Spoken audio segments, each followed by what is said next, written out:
সরকার যদি জনবান্ধব না হয়, রাষ্ট্র যদি জনবান্ধব না হয়, অর্থনীতি যদি জনবান্ধব না হয়, তাহলে বাজেট জনবান্ধব হয় না। আর বাজেটের কিছু লেখাই অর্থনীতিকে গতিশীল করতে পারে না। এটা একটা হিসাব নিকাশ। বাস্তব অর্থনীতি সচল থাকতে হয়।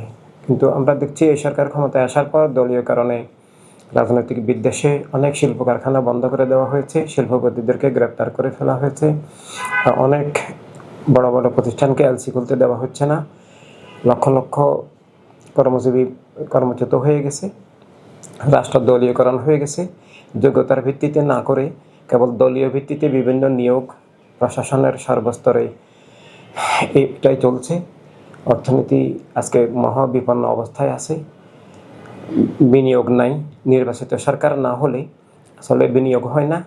দেশের ভিতরের বাহিরের কেউ বিনিয়োগ করতে সাহস পায় না। এই অবস্থায় বর্তমান বাজেট সেটা জনবান্ধব নয়, গরিব বান্ধব নয়, অর্থনীতি বান্ধব নয়, সেটা বিনিয়োগ বান্ধব নয়। এই বাজেট দিয়ে আসলে অর্থনীতি পুনরুজ্জীবিত হবে না, গতিশীল হবে না। নির্বাচিত সরকার লাগবে, তাই অবিলম্বে নির্বাচন প্রয়োজন। আর বর্তমান বাজেটে দরিদ্রতা দূর করার, কর্মসংস্থানের, বিনিয়োগ বৃদ্ধির এবং প্রান্তিক জনগোষ্ঠীর অর্থনৈতিক অবস্থা উন্নয়নের, কর্মসংস্থানের তেমন কোনো দিশা নাই। বরং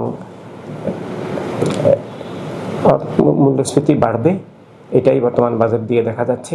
তাই এটা অর্থনীতির জন্য ধ্বংসাত্মক।